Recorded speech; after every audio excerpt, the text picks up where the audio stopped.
Assalamualaikum warahmatullahi wabarakatuh. Bismillahirrahmanirrahim. Alhamdulillahilladzi arsala rasulahu bil huda wa dinil haq lidhhirahu 'alad dini kullih wa kafa billahi shahida. Wassalatu wassalamu ala sayyidina Muhammadin al-mab'uts rahmatan lil alamin wa ala alihi wa ashabihi alladhina tabat nufusuhum wa safat qulubuhum fakanu humus sadatal mansurin wa ba'du. Jamaah Masjid Al-Huda yang dirahmati Allah Subhanahu wa taala. Alhamdulillah, puji syukur kehadirat Allah Subhanahu wa taala yang alhamdulillah sampai saat ini kita masih mendapatkan rahmat, hidayah, taufik, sehingga kita masih berada di dalam ketaatan kepadanya, bisa melaksanakan kewajiban-kewajiban kita. Salat maghrib berjamaah dilanjutkan dengan talabul ilm. Kita berharap dan berdoa kepada Allah mudah-mudahan senantiasa setiap langkah-langkah kita menuju masjid tercinta ini, setiap tapaknya mudah-mudahan menjadi penggugur dari dosa-dosa kita. Setiap langkah-langkahnya mudah-mudahan akan mempermudah langkah-langkah kita menuju ke dalam syurganya, sebagaimana disabdakan oleh Nabi sallallahu alaihi wasallam, man salaka tariqan yaltamisu fihi ilman sahhalallahu lahu bihi tariqan ilal jannah. Dan mudah-mudahan duduk-duduk kita di majlis ilmu ini menjadi tempat Allah mencurah-curahkan rahmatnya kepada kita semua, menurunkan sakinah ke dalam hati kita. Amin amin ya rabbal alamin. Salatullah wa salamuhu semoga tetap tercurah limpahkan ke hadirat junjungan kita, qudwah kita, yakni Nabi besar Muhammad sallallahu alaihi wasallam dan seluruh keluarganya, sahabat-sahabatnya, serta orang-orang yang mengikuti beliau sampai hari kiamat nantinya. Pada kesempatan kali ini kita akan membahas satu tema, yaitu fi aqabi haditsatil ifki, tentang hukuman tentang orang-orang yang menyebar kabar bohong. Dan ini terjadi pada masa sahabat Nabi, pada era Nabi sallallahu alaihi wasallam, dan bahkan yang kemudian terkena hoax itu atau kabar bohong itu ada istri baginda Nabi sallallahu alaihi wasallam, yaitu Sayyidah Aisyah radhiyallahu anha, yang mana di dalam pembahasan ini ayat yang ditampilkan oleh Imam Ali As-Sabuni adalah surah An-Nur dari ayat 22 sampai ayat 26. A'udzubillahi minasyaitonirrajim. Bismillahirrahmanirrahim.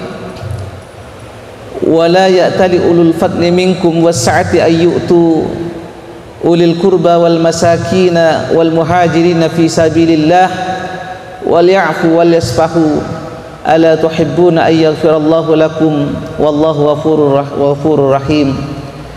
Innal ladzina yarmuna al muhsanatil ghafilatil mu'minati lu'inu fid dunya wal akhirah wa lahum 'adzabun 'adzim yawma tashhadu 'alaihim alsinatuhum wa aydihim wa arjuluhum bima kanu ya'malun yawma idzi yuwaffihimullahu dinahumul haqq wa ya'lamuna anna Allahu wal haqqul mubin.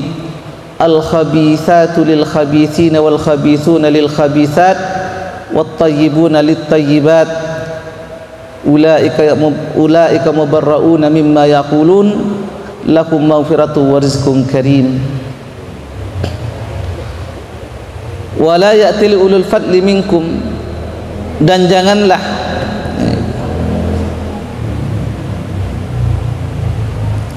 wala ya'tali, dan janganlah bersumpah ulul fadli, orang-orang yang mempunyai kelebihan minkum dari kalian, wasa'ati dan mempunyai kelapangan, ayyutu untuk ulil kurba wal masakin wal muhajirin fi sabilillah. Ini untuk tidak memberikan nafkah ya atau bantuan kepada ulil kurba, kerabat, wal masakin dan orang-orang miskin, wal muhajirin dan orang-orang yang berhijrah fi sabilillah di jalan Allah, wal ya'fu wal yasfahu dan hendaklah kalian memaafkan, wal yasfahu dan berlapanglah. Ala tuhibbuna ayyaghfirallahu lakum, tidakkah engkau senang ayyaghfirallahu untuk mengampuni Allah lakum kepada kalian. Wallahu ghafurur rahim, sesungguhnya Allah zat yang maha pengampun rahim dan lagi maha penyayang. Innal ladzina, sesungguhnya orang-orang yarmunal muhsanat, yang menuduh al-muhsanat, wanita yang baik-baik, al-ghafilatil mu'minat, yang beriman, lu'inu fid dunya wal akhirah, maka ia dilaknat fid dunya, di dunia, wal akhirah dan di akhirat, walakum adzabun azim, dan bagi mereka adzabun azim, azab yang besar. Yauma tashhadu alaihim alsinatuhum, pada hari tashhadu bersaksi alaihim atas mereka, alsinatuhum lisan-lisan mereka, wa aidihim dan tangan-tangan mereka, wa arjuluhum dan kaki-kaki mereka, bima kanu ya'malun, dengan apa yang mereka perbuat. Yauma idzi yuwaffihimullahu dinahumul haq, yauma idzin, pada hari ini, yuwaffihumullahu, Allah menyempurnakan kepada mereka, dinahum, kepada agamanya, al-haq yang benar, wa ya'lamuna annallahu al-haqqul mubin, dan mereka mengetahui annallah, sesungguhnya Allah huwal haqqul mubin, ia adalah zat yang benar, al-mubin dan maha jelas.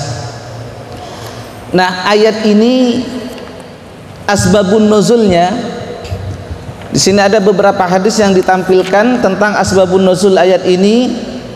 Yang pertama diriwayatkan al-Imam At-Tabari an Aisyah radhiyallahu anha annaha qalat lamma nazala qauluhu ta'ala innal ladzina ja'u bil ifki usbatun minkum, al-ayah fi Aisyah wa fi man qala laha ma qala Abu Bakrin wa kana yunfiqu ala mistali qurbatihi wa hajatihi wallahi la anfiqu ala mistah syai'an abadan.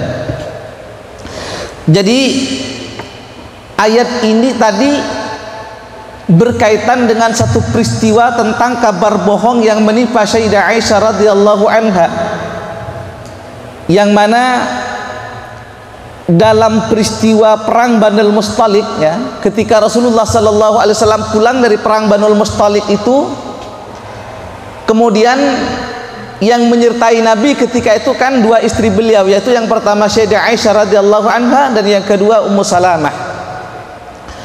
Nah, ketika suatu ketika pasukan sedang istirahat di satu tempat, maka Sayyidah Aisyah itu keluar dari, beliau itu ditandu ya, ditandu, beliau keluar untuk menunaikan hajat.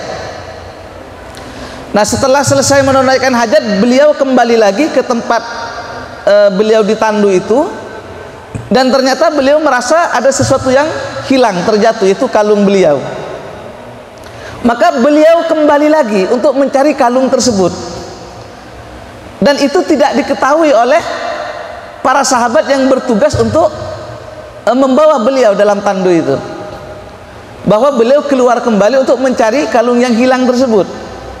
Sehingga ketika itu pasukan langsung ketika selesai istirahat langsung berangkat, dan tidak mengira bahwa, tidak tahu bahwa di dalam tandu itu Sayyidah Aisyah tidak ada, langsung berangkat.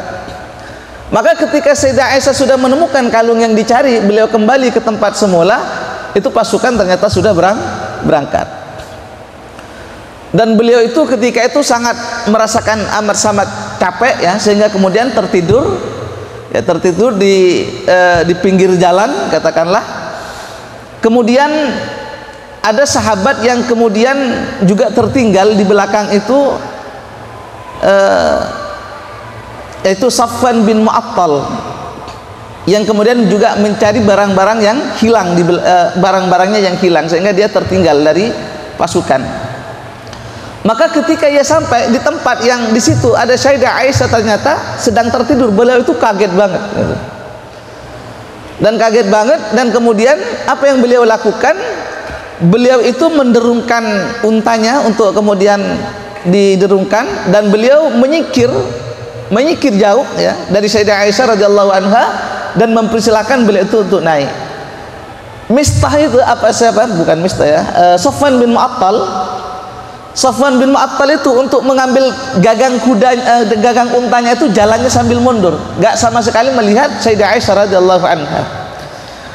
Nah, ketika itu beliau tahu bahwa itu adalah Sayyidah Aisyah, memang belum turun tentang ayat tentang hijab bagi istri-istri Nabi sallallahu alaihi wasallam, sehingga beliau langsung mengetahui bahwa itu adalah Sayyidah Aisyah. Jadi beliau itu jalan mundur mengambil kekang untanya itu sambil menuntun unta itu, sampai kemudian sampai di pasukan, dan celakanya di situ kemudian ketahuan oleh gembongnya orang-orang munafik. Kemudian disebarlah isu bahwa Sayyidah Aisyah radhiyallahu anha, kalau dalam bahasa sekarang, melakukan perselingkuhan dengan Safwan ibnu Mu'attal. Dan itu kabar ini kemudian disebarkan, dibuat isu sedemikian rupa, dan bahkan sampai sahabat-sahabat itu terbawa oleh isu ini, dan kemudian mereka ikut menyebarkan kabar bohong ini tanpa merasa ada beban gitu, dan bahkan mungkin tidak menganggap bahwa itu adalah sesuatu yang bisa menimbulkan satu dosa yang sangat besar di sisi Allah Subhanahu wa taala. Kenapa? Karena ketika kemudian turun ayat teguran kepada para sahabat itu kan sangat-sangat keras tegurannya dari Allah. Kemudian ketika turun, id talaqawnahu bi alsinatikum wa taquluna bi afwahikum ma laysa lakum bihi ilm wa tahsabunahu hayyinan wa huwa 'indallahi 'azim. Jadi kata Allah, ketika kalian menerima tentang kabar bohong terhadap Sayyidah Aisyah itu, kalian menyebarkan kabar bohong itu dengan mulut-mulut kalian, sesuatu yang kalian tidak tahu. Yang pertama, tidak tahu fakta tapi berbicara. Wa tahsabunahu hayyinan, ini kata Allah ya. Dan kalian menganggap itu sesuatu yang ringan, yang enteng, yang remeh. Padahal wa huwa 'indallahi 'azim, padahal di sisi Allah itu adalah sesuatu yang sangat besar. Jadi ini pertama teguran Allah Subhanahu wa taala kepada para sahabat yang ikut di dalam menyebarkan isu bohong yang menimpa terhadap Sayyidah Aisyah radhiyallahu anha. Jadi ditegur oleh Allah Subhanahu wa taala.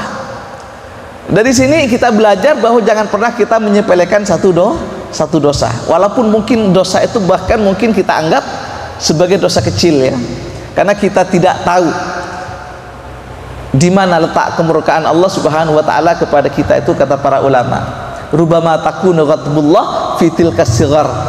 Boleh jadi kemurkaan Allah kepada kita itu terletak dalam dosa-dosa kecil yang kita anggap remeh.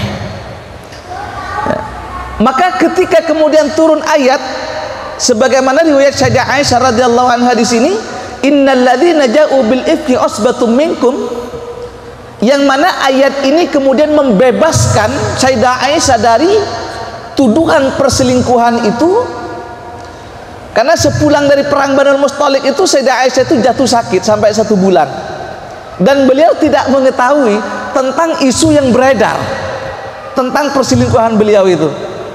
Beliau itu hanya merasakan kok sikap Nabi itu berbeda dari biasanya, enggak semuringah atau tidak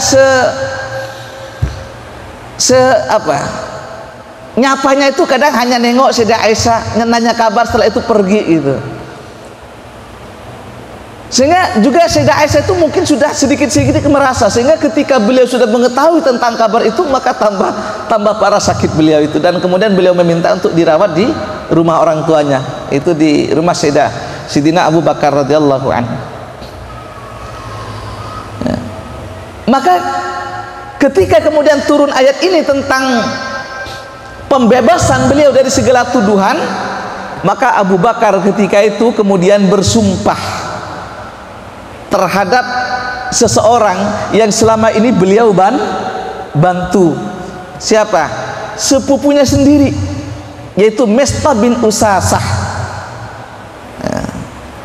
Mistah bin Usasah ini sepupu, yaitu anak dari bibi beliau sendiri, yang dia itu miskin. Ya, dia itu miskin, kemudian ya untuk kebutuhan harian itu disuplai oleh Abu Bakar setiap hari itu. Tapi ketika kemudian Sayyidah Aisyah radhiyallahu anha terkena kabar hoax ini, kabar bohong ini, Mistah bin Usasah ini ikut terlibat menyebarkan kabar bohong ini. Ya. Maka kemudian ya bagaimana itu orang yang kita bantu kemudian membuat perbuatan yang ya menyakiti kita gitu. Bagaimana tidak mangkel itu Abu Bakar itu. Kita ukurlah dengan diri kita sendiri. Kita membantu orang setiap hari, kita kasih bantuan kebutuhannya, tapi kemudian orang itu membalas kita dengan kejahatan. Maka Abu Bakar ketika itu bersumpah, apa kata beliau? Wallahi, demi Allah, la amfiku ala Mistah syai'an abadan. Saya tidak akan lagi pernah menafkahi Mistah selamanya, kata Abu Bakar. Wa kana yunfiqu ala Mistah li kurbatihi wa hajatihi. Selama ini Abu Bakar itu selalu menyuplai kebutuhan Mistah ini. Nah, maka kemudian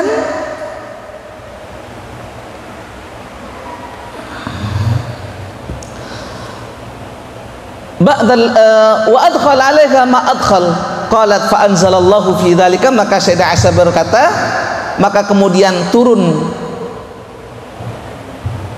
Al-Quran, yaitu ayat wala ya'tali ulul fadli minkum was-sa'ati ayyutu ulil kurba, bahwa tidak sepantasnya bagi orang-orang yang punya kelebihan, punya keluasan kemudian untuk bersumpah tidak memberikan lagi terhadap kaum kerabatnya, terhadap orang-orang miskin dan orang-orang yang berjihad fi sabilillah.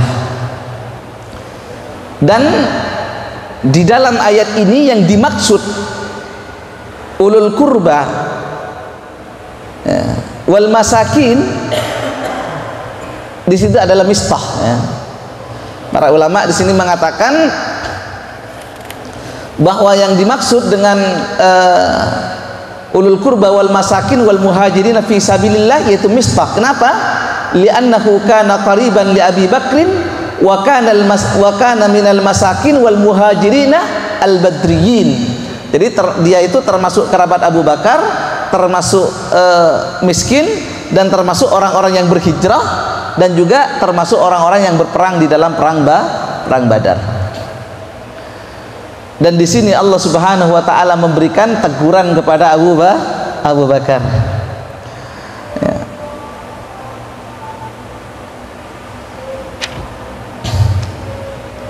Faqalat Abu Bakar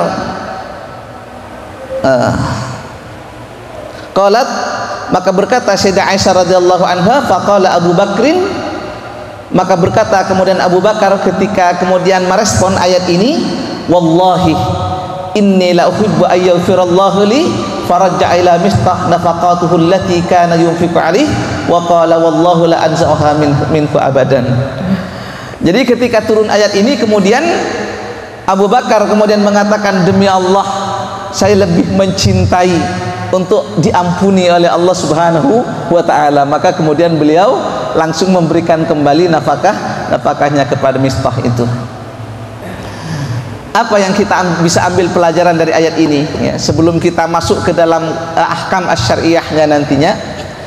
Yang pertama, sungguh di dalam Islam itu kita diajarkan jangan sekali-kali kita memutuskan tali persaudaraan dan tali kekerabatan di antara orang-orang beriman.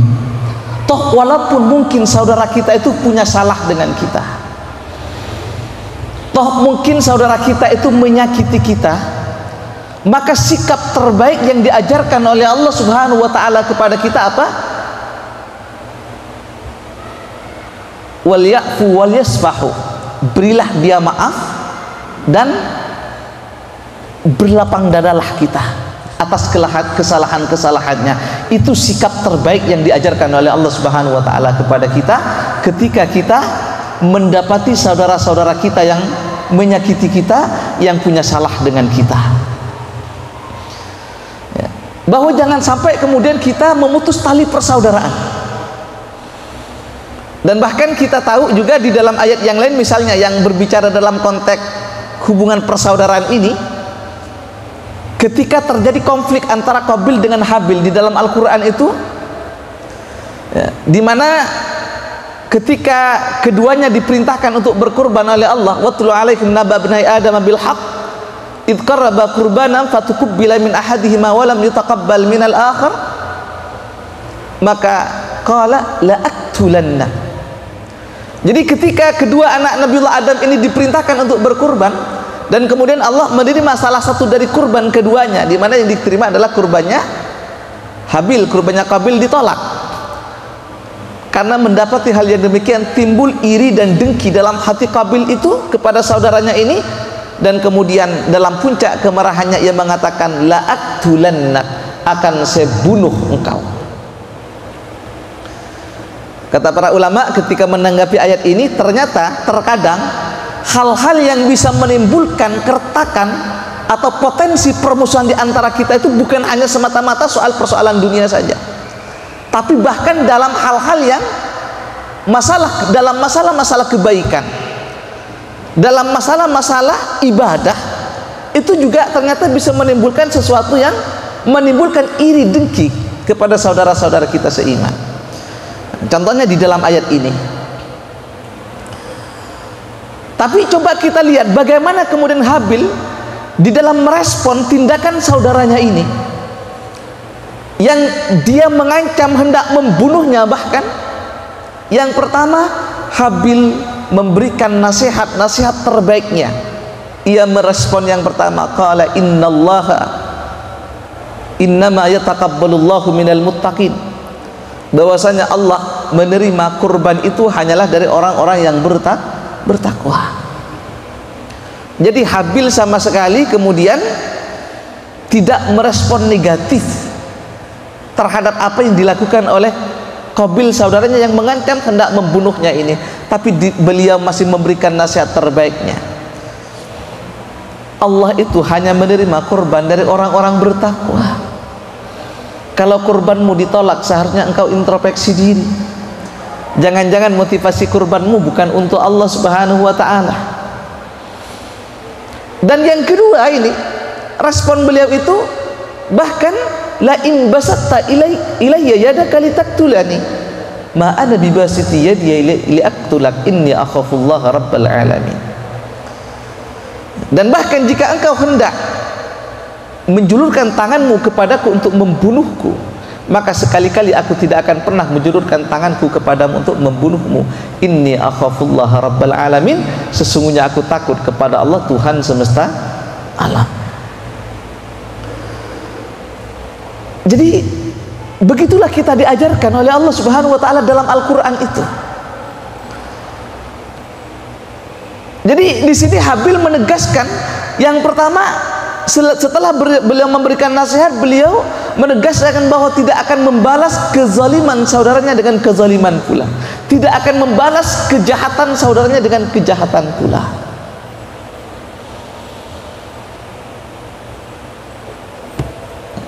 Jadi ini yang diajarkan oleh Quran kepada kita dalam merespon saudara-saudara kita seiman.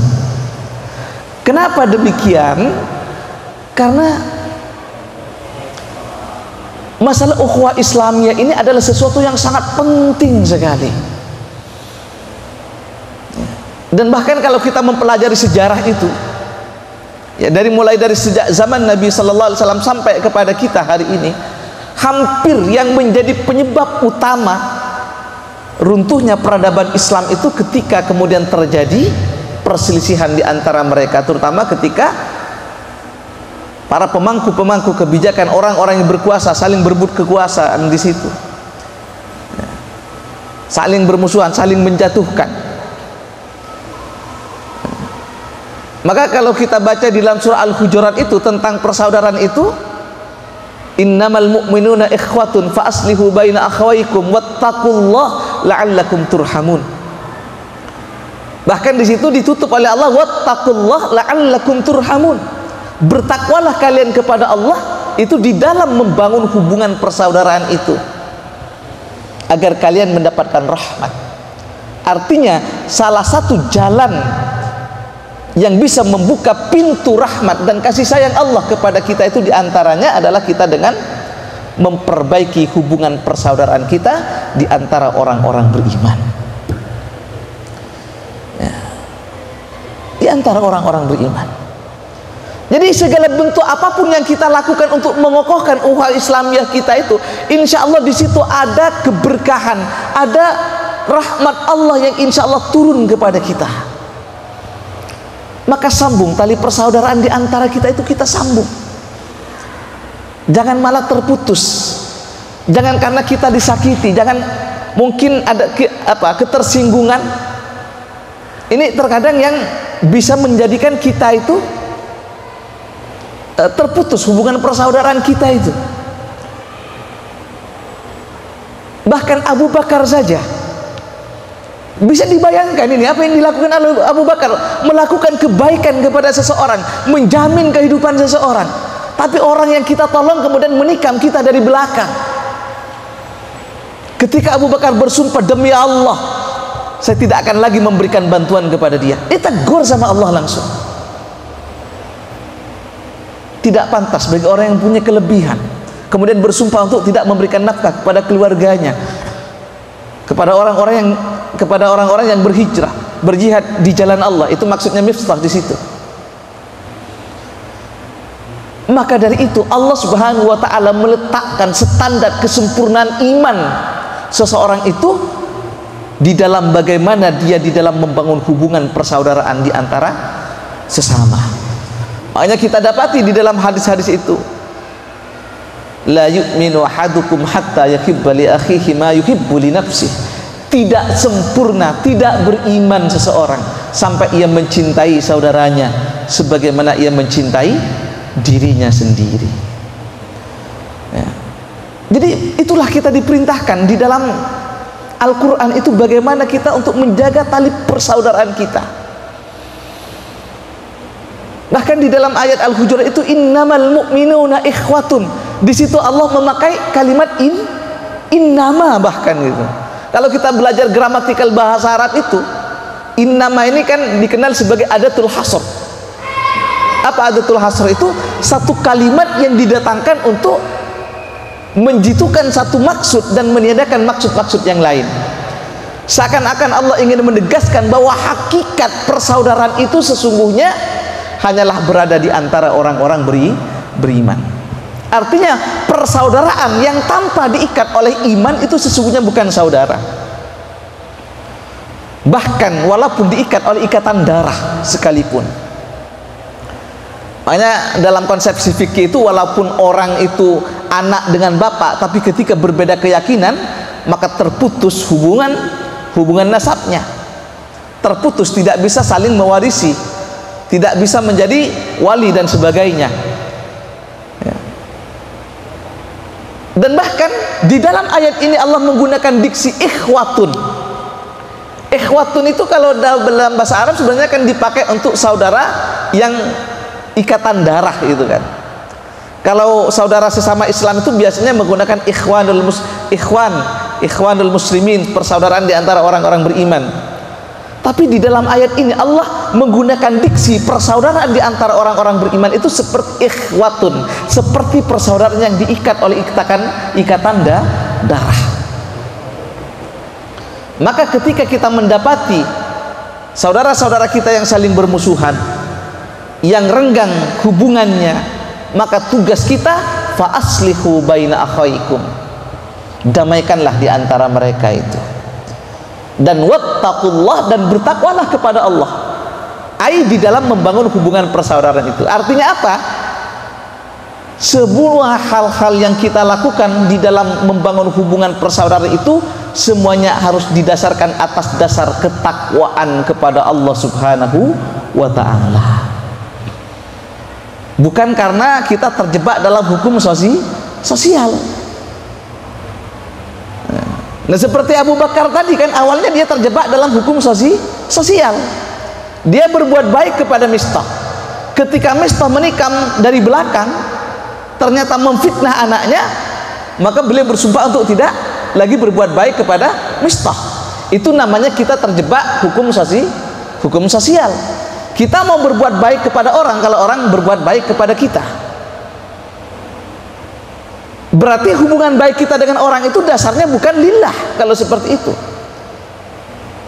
Yang diperintahkan oleh Allah Subhanahu wa ta'ala kepada kita itu wattaqullah. Bertakwalah kalian kepada Allah di dalam membangun hubungan persaudaraan itu, baru la'allakum turhamun, agar kalian mendapatkan rahmat. Sama Qabil di dalam ayat ini, di dalam ayat yang saya ceritakan tadi, apa motivasi dasar dia kemudian menegaskan kepada saudaranya tidak akan membalas kejahatannya? Alasannya itu bukan karena takut, tidak, tapi inni akhafullah rabbal alamin, karena aku takut kepada Allah Tuhan semesta alam. Jadi ini yang harus melandasi kita di dalam membangun hubungan persaudaraan di antara kita orang-orang beriman itu, semuanya atas dasar melaksanakan perintah Allah Subhanahu wa ta'ala. Ya. Jadi jangan karena hal-hal yang lain, mau orang lain baik dengan kita atau jahat dengan kita, kita diperintahkan oleh Allah untuk baik kepada sesama. Seperti yang dilakukan oleh Abu Bakar kemudian ketika ditegur oleh Allah dengan turunnya surah An-Nur ayat 22 ini, kemudian Abu Bakar kembali bersumpah, demi Allah saya lebih mencintai untuk saya diampuni oleh Allah Subhanahu wa ta'ala, saya lebih cinta untuk mendapatkan pengampunan Allah Subhanahu wa ta'ala, maka demi Allah saya akan memberikan nafkah lagi terhadap Mistah selamanya, selama dia masih hidup, maka dia akan menjadi tanggunganku, kata Abu Bakar. Jadi ini ayat yang pertama ini dibuka dengan peristiwa terhadap Abu Bakar radhiyallahu an yang kemudian bersumpah tentang Mistah itu. Kemudian yang kedua, penegasan dari Allah Subhanahu wa taala, innal ladzina yarmunal muhsanatil ghafilatil mu'minat lu'inu fid dunya wal akhirah wa lahum 'adzabun 'adzim. Dalam ayat yang kedua ini kemudian Allah menegaskan tentang akibat dari orang-orang yang kemudian melakukan tuduhan terhadap orang-orang yang baik-baik, terutama konteksnya di sini menuduh zina, ya. Jadi menuduh zina orang yang baik-baik, maka yang pertama dia dilaknat baik itu di dunia dan di akhirat, dan kemudian walakum adzabun adzim, dan baginya azab yang besar. Maka tentunya ini patut untuk menjadi satu renungan kepada kita semua, untuk tidak bermudah-mudah kita sekali lagi menuduh orang lain, apalagi tuduhan itu sampai berkaitan dengan tuduhan zina, perselingkuhan dan sebagainya. Ya. Itu tuduhan itu sangat berat. Dan bahkan dalam ayat yang surat An-Nur yang italaqawnahu itu juga surat An-Nur, ya, tentang bagaimana kemudian Allah menegur para sahabat yang kemudian ikut menyebarkan kabar bohong itu. Dan pada awalnya sahabat kan mengira bahwa itu sesuatu yang biasa-biasa aja, membicarakan keburukan orang, menyebarkan berita ini kepada yang lain, sampai Allah kemudian menegaskan wa tahsabunahu hayyinan wa huwa indallahi azim. Engkau mengira itu sebagai satu perbuatan yang ringan, Padahal wa huwa indallahi azim, padahal di sisi Allah itu adalah sesuatu yang berat. Apa itu? Ya ini di dalam ayat ini penegasannya, lu'inu fid dunya wal akhirah. Apa laknat itu? Laknat itu artinya dijauhkan dari rahmat dan kasih sayang Allah Subhanahu wa ta'ala. Orang masuk surga itu sekali lagi bukan karena amal, tapi karena rahmat Allah Subhanahu wa ta'ala. Dan rahmat Allah itu dekat dengan orang-orang yang melakukan kebaikan. Inna rahmatallah qaribun minal muhsinin. Sesungguhnya rahmat Allah itu dekat dengan orang-orang yang berbuat kebaikan. Di antara salah satu jalannya tadi yaitu menjalin hubungan silaturahim, membangun hubungan persaudara. Itu jalan-jalan untuk kita mendapatkan rahmat Allah. Karena kita tidak pernah tahu amal yang seperti apa yang diterima oleh Allah dari amal-amal kita itu. Boleh jadi mungkin amal-amal kecil yang kita anggap sepele gitu. Kita mudah, kita ramah kepada sesama, ketemu orang senyum gitu. Jangan-jangan itu yang kemudian menyebabkan Allah Subhanahu wa ta'ala ridha dengan kita gitu. Kita nggak pernah tahu. Tapi sekali lagi, membuat tuduhan-tuduhan yang terutama tuduhan perselingkuhan, tuduhan perzinahan kepada orang lain, itu salah satu konsekuensinya kita dijauhkan dari rahmat Allah. Itu kita mendapatkan laknat di dunia dan di akhirat. Laknat itu dijauhkan dari kasih sayang Allah Subhanahu wa ta'ala. Maka jangan bermudah-mudah lisan kita ini membicarakan keburukan orang lain. Dan ini yang menjadi tantangan terbesar kita di era digital ini, ya, di era media sosial gitu. Terkadang mudah kita itu terframing dengan isu-isu yang belum jelas sumbernya gitu. Itu terkadang yang membentuk opini, membentuk informasi itu terkadang kan sumbernya kadang-kadang nggak jelas gitu. Kita tiap hari, maka jangan ikuti narasi-narasi yang sekiranya bisa memecah belah kita gitu. Ya. Kita lemah itu karena kita dipecah belah. Ya. Apa yang lagi ini terutama isu nasab itu yang nggak selesai-selesai itu, antara kita saling gontok-gontokan dan sebagainya.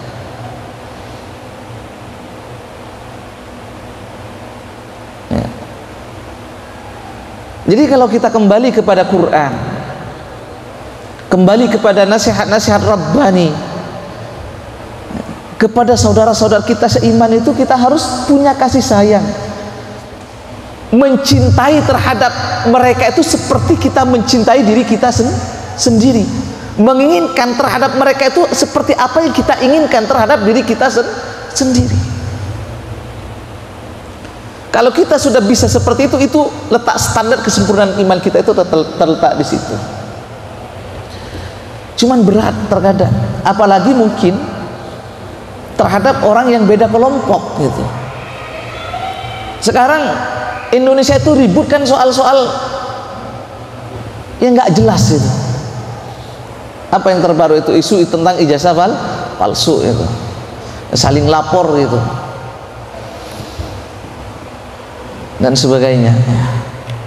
Jadi hal-hal yang sepele seperti itu kita jangan ikut narasi-narasi yang kemudian bisa memecah belah persaudaraan di antara kita.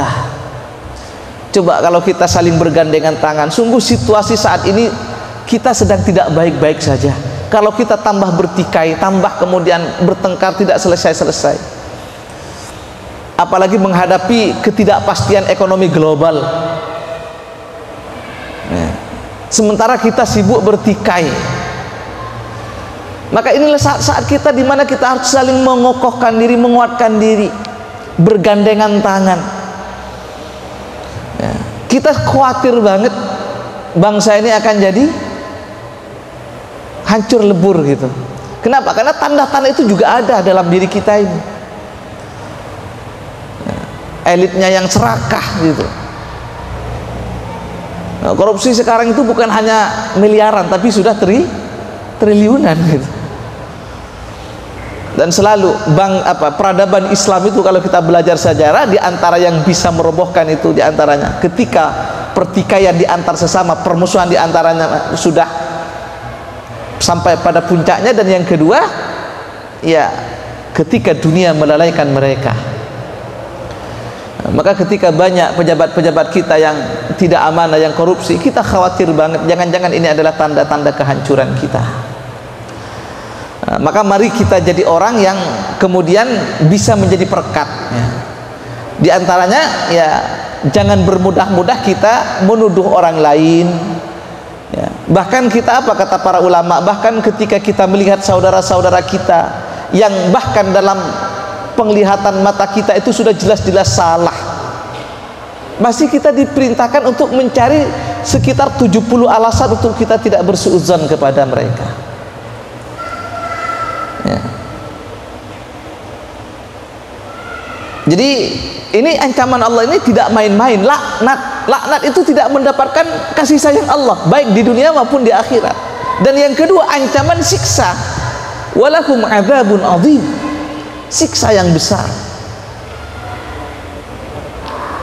Kemudian kita diingatkan kembali seperti di dalam surah Yasin itu, yauma tashhadu alaihim alsinatuhum wa aydihim wa arjuluhum bima kanu ya'malun.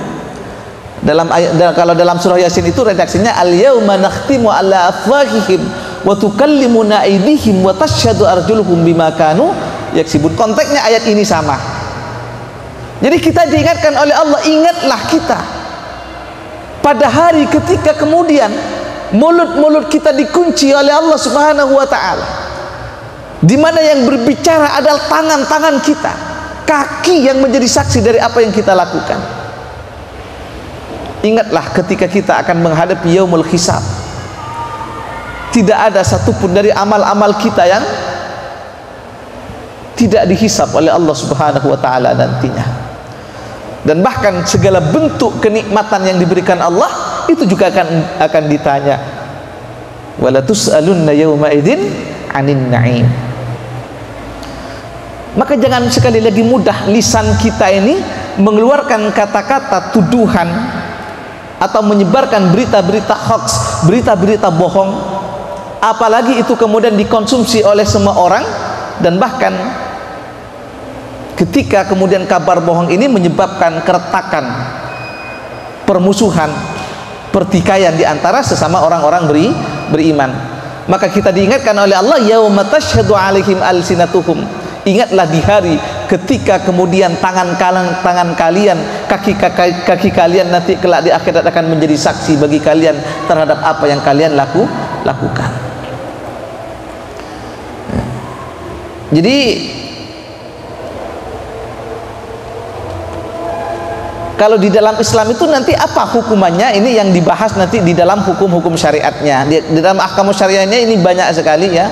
Di antaranya di sini juga masih ada pembahasan tentang khasaisus Sayyidah Aisyah, tentang keistimewaan Sayyidah Aisyah radhiyallahu anha nanti yang kita akan bahas.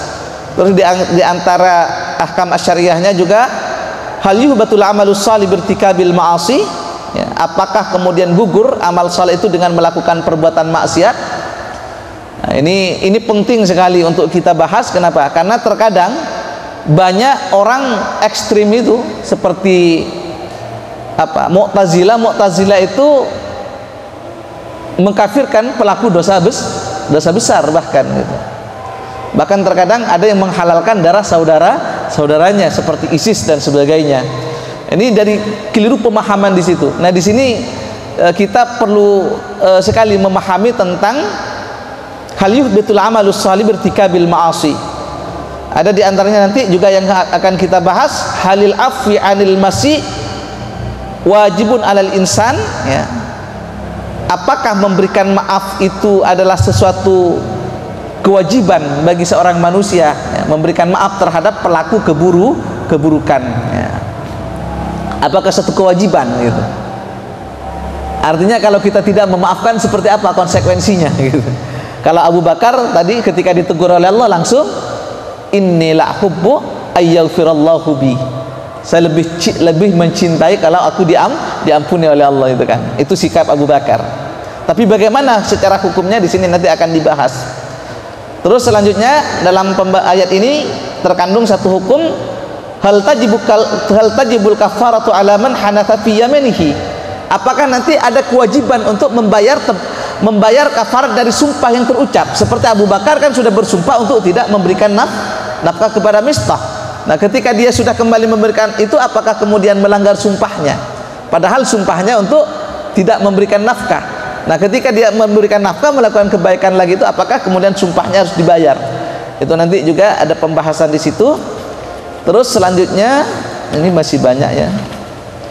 Di antara tema nanti kita bahas satu persatu insyaallah.